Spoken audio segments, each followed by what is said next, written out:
so many people bring their baggage to the table with Brock. And I don't know if the issue with him is that people don't trust QBR, or that it's people don't trust it because of the draft pick, or they think Shanahan would make him the thing, or I don't know. Whatever it is with Brock, I just know that he's got to do it at a high level for a while until people buy in. And so I'm very zen about Brock Purdy in that way. I just go, well, if he's that guy and he does it enough, eventually people will come over to his side. And if it doesn't happen, then it doesn't happen. But for now, a lot of people are just not, they're not going to be convinced by an argument about it. But I do think if there was more respect for those statistics or that view of it, and his propensity to have these 20-yard completions over the middle of the field, then his stature might be elevated. But that's just not how the regular fan connects to football. I think they connect to it through touchdown to interceptions, total yards, which he does pretty good job at. And those stats, he's just not statistically, it's not eye-popping. It's not eye-popping like Baker Mayfield's last season is outwardly eye-popping. Every successful quarterback is an outlier, right? Kyle Shanahan said before the Trey Lance draft, that great press conference he had, he said there aren't 32 people on the face of the earth capable of playing quarterback at an acceptable level. Not a great level, an acceptable level. Yes. And so just to be a top 15 quarterback, like Jared Goff is an extreme outlier. We already know that Josh Allen and Lamar Jackson are outliers. Yeah. And then to do it when you look like Brock or your arm is like Brock's, or like that's a double outlier, right? Drew Brees is an outlier.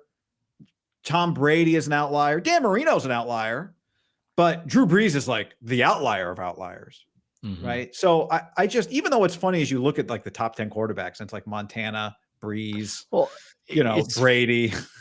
It's funny. They're not the biggest, strongest all the time. It's funny that you bring up Brees, because I think there are some people who compared Brock to Brees, and because Brees had accomplished so much, I saw this pushback of like, oh my God, hold on there. Hold the phone there. And yeah, that's a steep mountain to climb for Purdy in terms of career accomplishment. But I grew up in San Diego, and I remember when Drew Brees came on the scene, and there was no, oh my God, Drew Brees is here. He's got this. The Chargers are saved. There was no sense of that.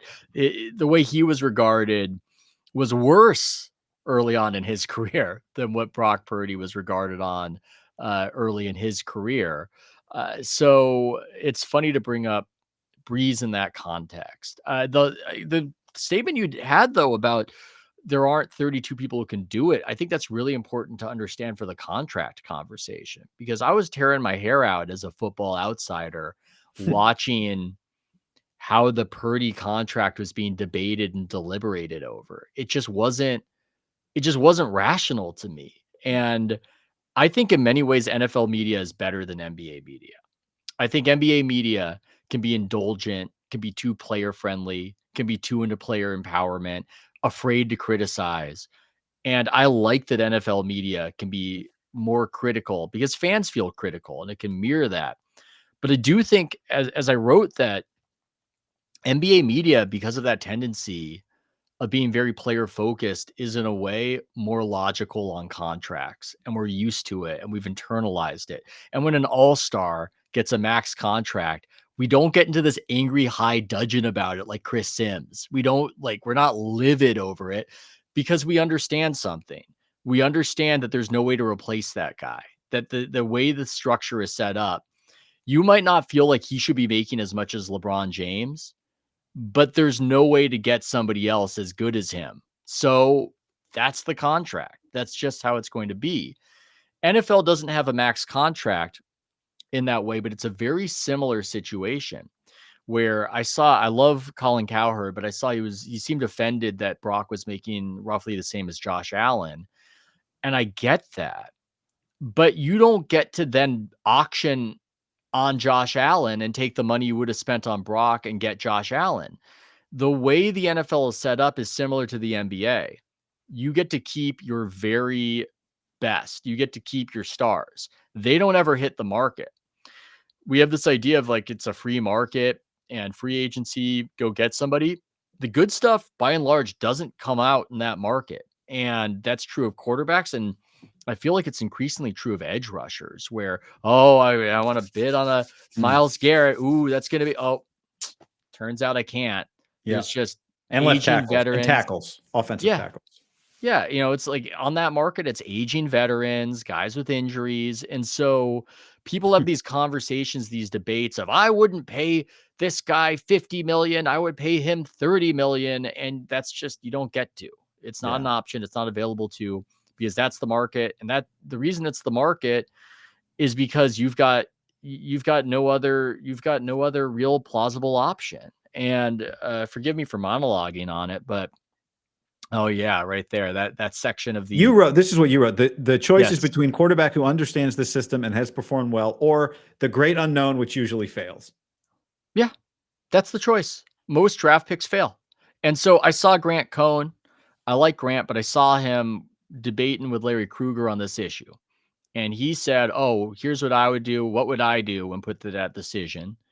And he said that he would go with Mac Jones and draft Shedeur Sanders. Now, look, there's a world where maybe that's the right choice. Maybe. I don't know. Mac Jones had one good season. I don't know. Shedeur Sanders, maybe the league was wrong about him, like they were wrong about Purdy. But the point I'm making is Grant could disagree. I don't think that's a decision Grant makes if it's his job on the line. That's the point I would make. That's not a decision you would make if your job is on the line. You don't go with that decision. It's plausible that that's the best decision, but you don't go with it, and these teams don't go with it. They pay Tua. They get, lambasted for paying Tua out in Miami, but I get why they pay Tua. I've seen the Dolphins when Tua doesn't play. They're horrible. They look terrible. And so it's very convenient to say that this guy isn't worth that, or this quarterback's not worth that. But in the NFL, there aren't 32 guys who can do this job. And the gap between the guy who does a good job and understands your system and whoever is stepping in to replace him who doesn't get those reps is huge. And so that's why this happens. That's why these guys get paid. And then the other point to make on top of that is that I also think the gap in pay doesn't actually get you much. Like if you negotiated Brock down another 10, what was Chris Sims saying he should make 25, 35 million? I was trying to remember what it was. When he was I don't remember what he said, but basically it's 20 million less for Baker or Sam Darnold, for example. You could save 20 and do what? Sign a second linebacker? Well, that's the thing. I mean, that relates to the first point where it's this illusion of this free market where if you don't spend on one thing, you can spend on this other better thing. The better stuff isn't there. Yeah, keep Debo. That's what you get to do. You get to keep an injury-riddled veteran. And my other point is, if you want a quarterback for 35 million, you're going to want him for 55 million. The quarterback that you would want for 35, that you wouldn't want for 55, that doesn't exist because yes. Well, like here would be an example. If you're Seattle and Sam Darnold has a Pro Bowl year, you don't then cut Sam Darnold and go, great, we'll go get another $35 million guy again. Because like Sam Darnold and Baker, those are not most of the guys you get in free agency, right? No. Like Sam was Sam was only because the Niners found Brock was Sam not a Niner last year. And then only because the Vikings had JJ McCarthy is he not a Viking again. So you don't get to do that cycle. If you're Seattle, it'd be dumb if he has a great year to not pay him 55, because the alternative is we let him go and now we'll find another guy for 35. And you probably won't. Maybe there's Derek Carr, but probably there isn't. Right. No, it's the NBA terminology is open for a reason. You're able to get that deal below the top rate for a reason. There's a checkered past. There's an injury history.